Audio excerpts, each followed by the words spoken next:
Hi guys, welcome back to the channel. Hope you had a great New Year's Eve and I hope you have an even better year this year, 2022 of course. I don't particularly like myself celebrating New Year's Eve anymore because I know that the next day I'm going to be a year older on that year. So yeah, but there we go. So as you can tell by the title and the thumbnail of this video, we've had a bit of a scare. We have got burglar alarms on the building of the workshop, and we've also got security cameras, and these very expensive security cameras, and they cover all areas of the outdoor and indoor of the unit. They are linked to the burglar alarm, and they are also linked to my phone. And what happens is, if the burglar alarm goes off, the cameras go off, which means it sends an intruder warning or alarm to my phone and wakes me up. Now, what happened this morning, about 2:45, got woken up with the intruder alarm going off. When we first had the alarms, they take quite a bit of setting up, so you can set them to pick up humans or vehicles. So we set them up, or had the guy that installed them, friend of ours, he installed them. And to start with, we had one or two sort of false alarms, but we've sort of dialed those out, and yeah, they've been working absolutely perfectly. This morning, they went off. When it comes up with the alarm on my phone, if I press on, it tells you which camera went off and what time, etc., and whether it was a human or a vehicle, and things like that.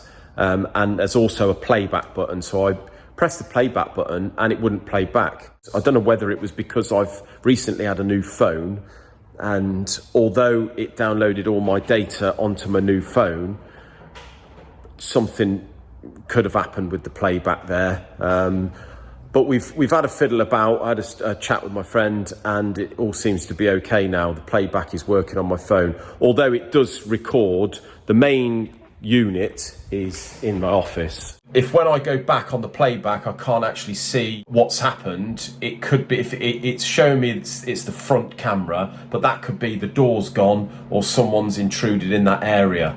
So if it doesn't pick anything up in the area for whatever reason, and someone tries breaking into the door, it will pick it up there and send an intrusion warning to my phone. But as I say, for whatever reason, it wouldn't play back. So I've got up 3 o'clock in the morning and I've rushed down to work, and obviously with your heart in your mouth. We've got some very expensive stuff here and some very expensive engines. Although we are fully insured, it's one of those where we're fully insured for whatever cost, but with some of the stuff we've got in here, like the classic engines, it's very hard to source the bits, even if you've got the money, if you know what I mean. So it's always a little bit worrying for us. Fortunately, I only live probably 3 or 4 minutes when there's no traffic up the road, so I can get here fairly smartish.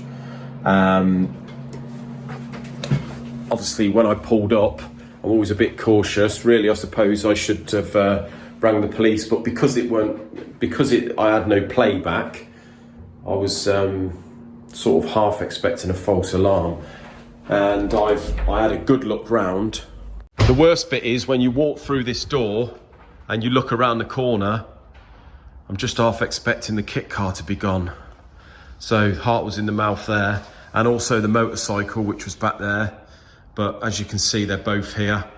First inspection, I think it was a false alarm. So very worrying, bit of a nightmare, and would have been a great start to the new year. Now, on a more positive note, obviously, having some time off over this Christmas, I would have hoped for some more nice weather, but yesterday was actually quite nice, and it was 15 degrees and fairly dry. So the day before that, which was New Year's Eve, it was a bit wet, but still quite warm, quite mild. you know, a good 13, 14 degrees. So I've managed to get out on the bike, and I did about 60, 70 miles actually in the wet the day before, but it was really nice. I thoroughly enjoyed it. I had a good ride around, but the bike was in an absolute state. So I give that a good clean. And then yesterday, as I say, the temperature rose a little bit more. It did dry up a bit, so I've ended up taking the bike out again. I mean, I can't stay off the bloody thing. It's absolutely so comfortable to ride. It's the most comfortable sports bike I've had. I've had ZX10, ZX6, GSXR 750, K6, although that was very comfortable. This thing is just, it does everything you want it to do. It's really comfortable. It's not heavy on your wrists. It's smooth. The power delivery is fantastic. I'll be honest with you, the last 1,000 I had was a ZX10, an 04, which was the early one. So they were renowned for being a little bit ferocious, but I didn't like it. And I think the reason I didn't like it is because at the time, which was, you know, over 10 years ago, I used to like revving them, and, you know, the Kawasaki just seemed a little bit too ferocious. But this thing, I love it. I love the power delivery. You can still rev it up, albeit you're shifting, but because it's so smooth, it feels effortless. I can imagine that this bike could get you into a bit of trouble if you're not careful, because it is so smooth. It really doesn't feel like you're going as fast as you actually are. But yeah, it's a really nice bike, and as I say, the last 2 days I've probably done, you know, getting on 100 miles on it. Absolutely love it. But you can see it's a bit dirty again, so I'm just going to take it outside and give it another clean off. Haven't managed to get out in the kit car, unfortunately, although we're still waiting for the dash on it. I've had to tighten up the handbrake for the MOT, and I've sort of done it a little bit too much. And because we've put the manual handbrake in there, it's all a bit bespoke under there, so our tightening mechanism is a bit, I'm going to have to take it down a notch and just slacken that off, because it is, when I try and push it, it's a bit bindy, so I wouldn't want to go too far in this. Yeah, but unfortunately I haven't been able to get out on it. But we have got a track day booked, and we're going to book alongside our friend James from Chops Garage. I think it's towards the middle, or just past the middle of January. Was it the 16th or something like that? But we're both going to go along. He has shown you, any of you guys that follow his channel, he showed you he's bought a little Suzuki Swift that he's going to do track days with. So we're going to go along, and we're probably going to do a joint sort of video there of us both having a bit of fun at that track day. That'll be down in Perranporth again. So yeah, look out for that one, guys. But as I say, I'm going to just go ahead and clean the bike now, and then maybe put it away, because it's not very nice out there. Just want to get the road salt off it. Well, thanks very much for watching, guys.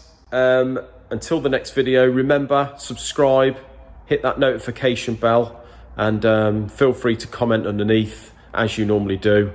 And I'll see you in another one. You take care. Bye.